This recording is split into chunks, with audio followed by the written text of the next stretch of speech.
Hey, this is Andrew Jones. You're watching On Deck with Tyler. Hey guys, Mike Soroka here. You're watching On Deck with Tyler Redmond. Hi, this is Phil Necro. You're watching On Deck with Tyler Redmond. This is Mark the Banks. I'm on deck. Tyler Redmond. Welcome into On Deck. I'm Tyler Redmond. As always, make sure to like this video, subscribe to this channel, and hit the bell for notifications so you can stay up to date with all things Braves baseball. So a day after a devastating injury to the Braves ace Mike Soroka, the Braves put up a lot of runs and Max Fried pitched an absolute gem against the Blue Jays. That's right, Braves versus Blue Jays at Truist Park in Game 1 of the series. It was Max Fried starting for the Braves. He faced off against Matt Shoemaker of the Blue Jays. Fried had a really great night. He pitched 6 innings, gave up 4 hits, 1 earned run, 2 walks, 3 strikeouts, and he did that all on 80 pitches. I thought he was going to go one more just to see if he could, give some help to the bullpen. That didn't end up happening. Regardless, he had a very good performance last night. So both offenses were quiet until the second inning. In that second inning, that's where Matt Adams would strike first, hitting a 432-foot homer, 1-0 Braves. Also in the second, Tyler Flowers would get his first homer of the season, a 400-footer, 2-0 Braves. And in the top of the 5th inning, the Blue Jays would strike back. Vlad Jr. would double to shallow left. Grichuk would walk. Fried would get 2 quick outs before Alford would single, scoring Vlad Jr. 2-1 Braves. The Braves would hit them right back in the bottom of the 5th inning. Acuna would hit a leadoff double. Swanson grounds out, but he moves Ronald over to second. Freeman grounded into a fielder's choice to second. All hands are safe as Acuna scores on the play. 3-1 Braves. With Freeman at first, Ozuna would hit a fly ball for the second out. Camargo would hit for Adams in the DH spot. He would single. Runners on first and second. Austin Riley would come up after with runners on first and second. He would hit a 365-foot line drive homer into the bullpen, scoring Freeman and Camargo and, of course, himself. 6-1 Braves. Just a quick note here. Last year, we all know about Austin Riley's trouble with the slider. Both of his homers this season have been off of a slider. Just a quick note, so if you don't believe in adjustments, take a look around. Look at what Austin Riley has done to his swing and done to his approach at the plate. It really looks good. So that 6-1 score would put it out of reach for the Blue Jays, but the Braves offense was not done. Bottom of the 8th inning, Inciarte reaches first on an infield single. Acuna Jr. singled, moving Inciarte to second. Swanson would come up big with a double, scoring Acuna and Ender, 8-1 Braves. Freeman would then pop out. Duvall would follow, come up with a single to score Swanson, 9-1 Braves. Camargo would double, scoring Duvall, 10-1 Braves. That would be the final score as the Braves would take the first game of the 3-game series versus Toronto. So hopefully they can continue the offensive show tonight, as it looks like Sean Newcomb will take the mound. Hopefully he'll be able to eat some innings and pick up a win tonight. That game is tonight at 7:10 p.m. on Fox Sports Southeast. Make sure you check it out. And the recap will be here tomorrow. You can hear my thoughts on the game tonight then.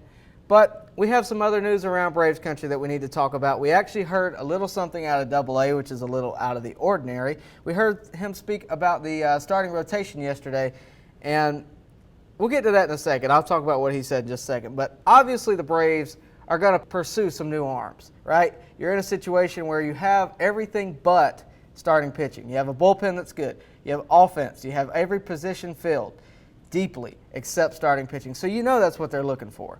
With that said, I think they were probably doing that before the Soroka incident, before he went down. So the problem is, and I've said this a lot, the problem is no one is coming off of starting pitching. If any team has a chance this year, the last thing they're going to come off of is their starting pitching, especially an ace. No one is going to give that up if they have a chance. And another problem is right now, everybody has a chance. You're in a 60-game season. Until you get somewhere near the All-Star break, that's not going to change. But I think that if the Braves do make a trade, it's got to be a team that's not a contender, a Detroit, a Texas, somebody like that that's so down low but has good pitching. Hopefully that will be the case. Let me also say this. What if we trade 2 valuable prospects away for just this season? How would you feel about that? What if we traded Ian Anderson and Drew Waters to get a great starting pitcher for just this season?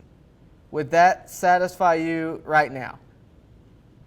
Wouldn't satisfy me. I'm not really here for that. But a big reason is I think we need more than one starting pitcher.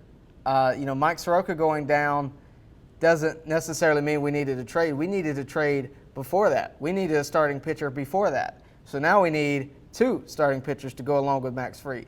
We have Sean Newcomb, Tuki Toussaint, and Kyle Wright, but those guys just aren't proven. Ultimately, when Cole Hamels comes back, that will make a difference, but the Braves have to make it to a postseason really before that happens. They have to win enough games to make it to a postseason before that happens, so we'll have to wait and see. Let me also add this. Based on that scenario I just proposed to you, 2 valuable prospects to get a starting pitcher this season. What if we do that and they cancel the season next week? That's the predicament that the Braves are in. So in these uncertain times, do you want to trade your future, or do you want to risk it all on this 60-game shortened monster of a season that's frankly different every week?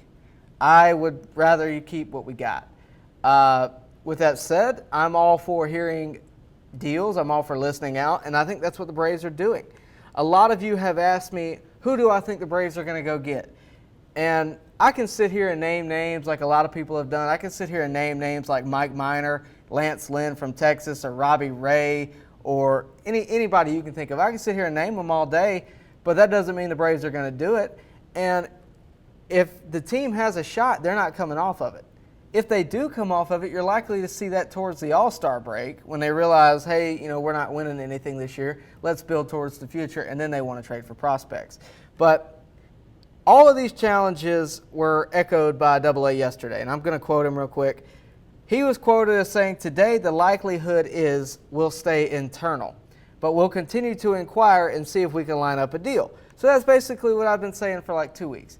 It's not a surprise. AA is going to look at the deals. He's going to see if there's a right deal. But right now, I just don't think we're in an environment where the Braves can go get somebody and put them on the field and trade for prospects. I just don't see that we're in that kind of environment. Obviously, the Braves want to compete this season. They need starting pitching if they want to do that. But we'll have to wait and see if they can put a deal together with another team, hopefully without giving up too much. So I said yesterday that I thought that the Braves would still compete this season, even with Soroka gone. I think that, they're not going to write off this season just because one player goes down. With that said, competing is not just limited to the field. It starts with management. And AA said that Atlanta is willing and ready to value a shot at winning a title this year, and that would be great.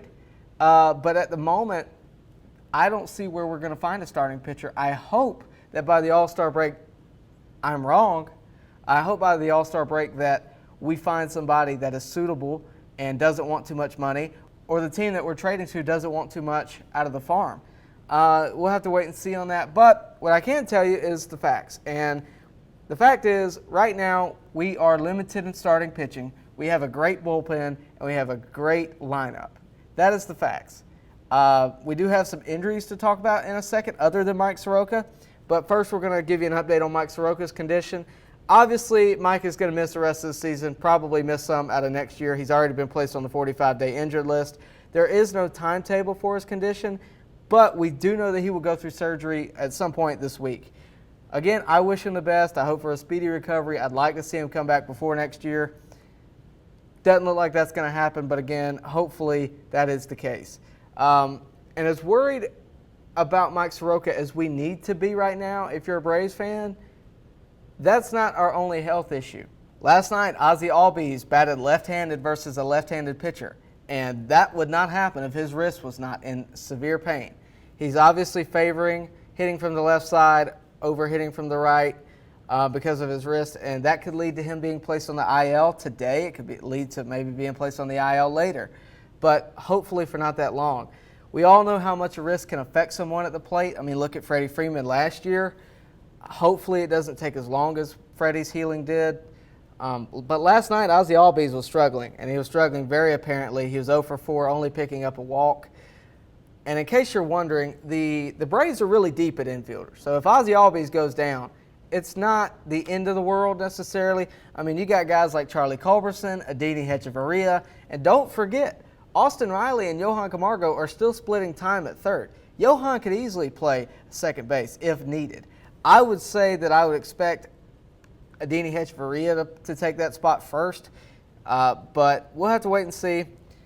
But there's even another worry, believe it or not. Matt Adams, yep, the same guy who whacked a homer last night, has now gone down. He will more than likely be on the injured list. He had left hamstring tightness yesterday, and it's looking like he's going down.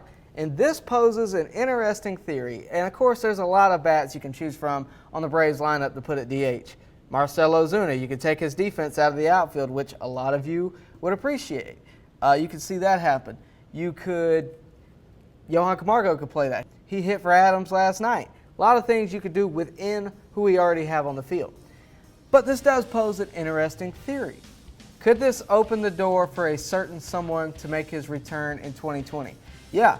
Could Nick Markakis come back and be the Braves DH, at least for the time being? Could that happen? Let me know what you think about that in the comment section, as well as anything else you want to talk to me about. But again, to any of the guys on the IL, if you're watching this, or that may be on the IL in the next couple of days, I wish you a speedy recovery, and hopefully we'll see you on the field soon. But that's all I got for today. Again, check out the game tonight. It'll be Sean Newcomb taking on the Toronto Blue Jays at Truist Park at 7:10 p.m.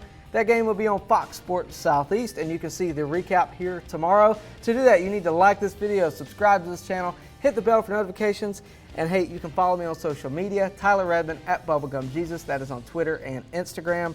That's all I got for today. As always, I appreciate you watching. I'll see you next time on deck.